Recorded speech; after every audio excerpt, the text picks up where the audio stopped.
The FBI deals with the most dangerous human beings on the planet, and these ones manage to evade them for years, but not forever. First up is Yasser Saeed. Yasser, an Egyptian Muslim, was married to Patricia Owens and had 2 daughters, Amina and Sarah, and 1 son, Islam. The twistedness of the story starts with Yasser, who was 30, marrying 15-year-old Patricia. But it gets so much worse. Apparently, Saeed was abusive towards his wife and tried to arrange a marriage for Amina in Egypt. A series of complications led to Patricia and the 2 girls escaping from Saeed, only returning when he kept trying to contact them and eventually convinced Patricia. If only she had refused though, because on January 1st, 2008, Saeed took his 2 daughters to dinner, but in his taxi, he took them out to Irving, where a horror scene ensued of both girls getting shot and one of them managing to call the police, crying and shouting. After the murder, Saeed fled. For 12 years, he managed to evade the FBI despite being on their most wanted fugitives list. He was cited several times, but always managed to evade capture, just like in 2017 when a maintenance worker at an apartment complex reported seeing Saeed in an apartment rented by his son, Islam. There was a sighting of the defendant at the defendant's son's apartment. This led to a search warrant and a DNA test, but to no avail. 3 years later, however, Saeed's luck had finally run out when he was spotted again leaving a home in Justin, Texas. In August 2020, Saeed was finally arrested, along with his son Islam and his brother Yassin. The courtroom became the setting for emotions, confusion, and tension. Despite all the evidence against him, Saeed pleaded not guilty. Did you kill your daughters that night? No, sir, I did. He says, of course they did. The possible motive for his crime, however, was that his daughters were dating, and that is considered shameful and dishonorable in Muslim culture. And somehow, Saeed brainwashed himself enough into thinking this was just cause for killing his own flesh and blood. In my culture, it's something to get upset about. Saeed even argued that people were out to assassinate him, and that he escaped, leaving his daughters to die. I was thinking someone sent them after me to harm me and not my girls. He even had to face the mother of his children, Patricia Owens, who touched everyone's hearts. You deserve to die now, not wait in prison. You took my family all in one day. You could keep those evil eyes on me as long as you want. Eventually, Saeed was sentenced to life in prison without parole, and his brother and son were also sentenced to a few years for conspiracy and harboring a fugitive. If Saeed had a ridiculous motive for murder, however, Shena Miner had an even crazier one. In Milwaukee, Wisconsin, Shena Miner got into an argument with her neighbor Tamika Perry over playing loud music that bothered Shanika's mother. Instead of politely asking to turn it down like any normal person, Shena instead decided to pull out a semi-automatic firearm to threaten Perry and fired a warning shot, despite Perry's mother standing in front of her to protect her daughter. A few hours later, however, things got much, much worse. When Shena Miner returned, and this time she wouldn't fire a warning shot, but a real one, over Perry's mother's shoulder and into Perry's chest. Not only did Shena murder Perry, but also Perry's unborn child. Realizing what she had done, Shena fled the scene and was immediately added to the FBI's most wanted fugitives list. Unlike Yasser Saeed, who managed to evade the FBI for 12 years, Shena could only escape for a couple of days, as she was caught in Fayetteville, North Carolina, when a caller reported seeing her in a motel near the airport. In court, Shena was all tears, but she received no sympathy. I just want to apologize to her family. Even if they don't choose to accept my apology. No amount of crying could make up for killing 2 people, and the investigator on the scene confirmed everything on the stand. Shena stated she reached over her mother's shoulder and fired her gun. Shena eventually pleaded guilty and was sentenced to 20 years in prison and 10 years extended supervision. Murder is unspeakable, but one true evil person kills their victims and their pets. That would be Lamont Stevenson. On October 17, 2014, in Newark, New Jersey, Olga DeJesus was found suffocated in her home.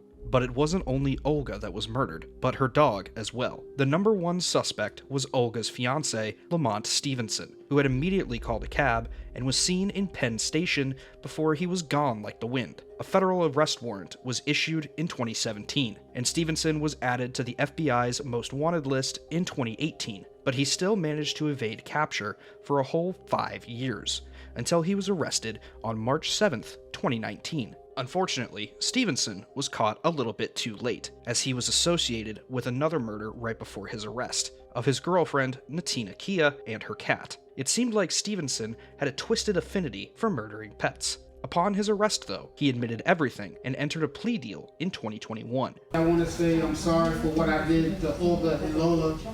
It shouldn't have happened, and I miss them and think about them every day. You had nothing to do there, huh? Well, you could have just left.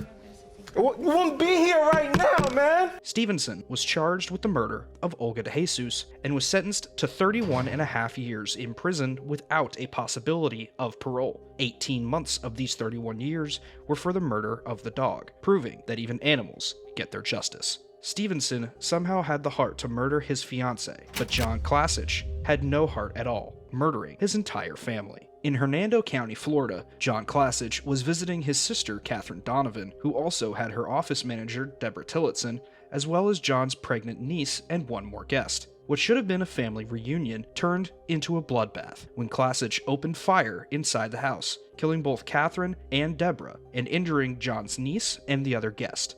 The scene was so horrific that one of the victims managed to call 911 in the middle of the horror. Oh my God, I'm shot in the stomach and the shoulder. Help, please! If only it had ended there for Klasich, because following the shooting, he made his way to Cross City and got into another brutal shootout with the police. This shootout cemented him as a cop killer, as he shot and killed the Dixie County Sheriff Captain. Klasich was ultimately arrested, and everything spelled doom for him. In court, Klasich had no emotion to express and no words to say. He definitely looked the part of a criminal, and the judge was merciless on him. John William Kalish, you've not only forfeited your right to live among us, but under the laws of the state of Florida, you have forfeited your right to live at all. Klasich had a nonsensical claim that his sister had gotten him into legal trouble and that he wanted to wipe out her entire bloodline. But ironically, it's his own bloodline that was ended, since he was given the death penalty. Unfortunately, some murders have absolutely no reason at all, such as that by the hands of Omar Estrada. In Milwaukee, Wisconsin, what was supposed to be a lively night at the Canna Mojito nightclub turned into the scene of a bloodbath when an altercation between Omar Estrada and Jose Sanchez, with a few others over a woman, ended with Estrada and Sanchez pulling out .380 and .45 caliber handguns and shooting up the nightclub. In their reign of terror, they murdered Angel Ortega and injured 2 others. Unfortunately, justice was not swift enough at the time, and both men managed to escape to Mexico before becoming 2 of Wisconsin's most wanted. It took a total of 5 years for Estrada to be arrested in Mexico. Feels like a slap in the face, the fact that it took him this long to be caught, and he didn't even turn himself in. He was extradited back to Wisconsin, but he realized there was no way out of this one and took a plea deal. In court, however, Angel Ortega's mother only cared about what Estrada had done to her son and her family. My son is not here no more. Ortega's mother could barely speak through her tears. He's destroyed my family. Soon enough, the judge also joined in, giving Estrada a piece of his mind. Did I accept full responsibility for my actions? Your acceptance of responsibility is tempered by the fact that it took you 4 or 5 years to get here. And really, you didn't have to leave town. You got turned yourself in. Omar Estrada was eventually sentenced to 12 years in prison with 8 years of extended supervision. Jose Sanchez is still in the air, but once caught, he's facing up to 60 years if he does not take a plea deal. Sometimes, the FBI gets a stroke of luck that leads them straight to the killer, like Giovani Borjas. In California, the police's job got very complicated when bodies that were murdered and dumped started popping up. First was 17-year-old Michelle Lozanin, whose body was stuffed in a plastic bag and dumped near the 5 freeway in Boyle Heights. She was suffocated to death. Then, there was 22-year-old Brianna Guzman, whose body had already decomposed by the time the authorities had found it. She was strangled, and both women were sexually assaulted prior to their murder. Such a mystery warranted DNA testing, and that's where the FBI struck gold. After receiving the confirmation for familial DNA testing, which can link the DNA of family members to the criminal, they got a match with the father of Giovani Borjas. Now, familial DNA can only be used with the approval of the State Attorney General's office. That's how rare it is. Shockingly, Borjas had a clean record, until he decided to be a serial killer, that is. After 2 weeks, Borjas was finally caught when police got his DNA from spitting on the side of the road. Still, Borjas did not plead guilty. The odds were not in his favor, especially with Guzman's father extremely emotional statements in the court. I have to thank the LAPD, all the efforts they did to catch this monster, get him off the street. Borjas was pushed far enough to change his plea to no consent, and he sat silently as he was given a life sentence without parole for 2 counts of rape, 2 counts of first-degree murder, and 1 count of kidnapping. While these killers were lucky enough to flee for a while, nobody managed to escape the authorities longer than Joseph Zyer. In 1990, Florida resident Jan Cornell was coming home when she found the scene of absolute horror. Her 11-year-old daughter Robin and babysitter Lisa Story had been raped and murdered by suffocation, with their bodies left to traumatize Jan forever. The killer? Joseph Zyer, who had managed to break into Cornell's home and then fled for 26 years.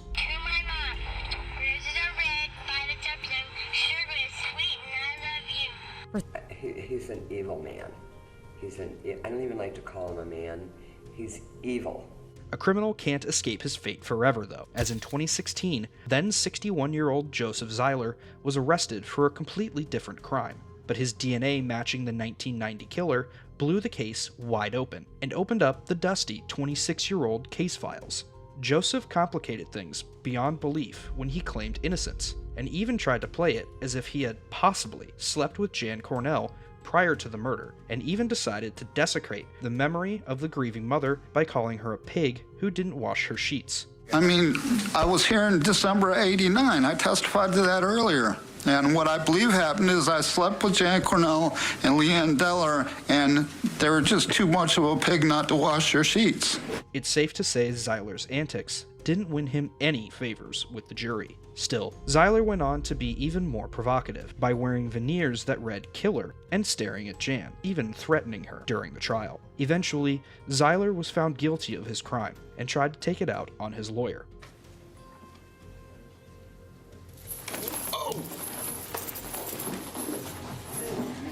After 26 years of heartbreak from Cornell, she finally got justice, and Zyer was given 2 death penalties for his crimes.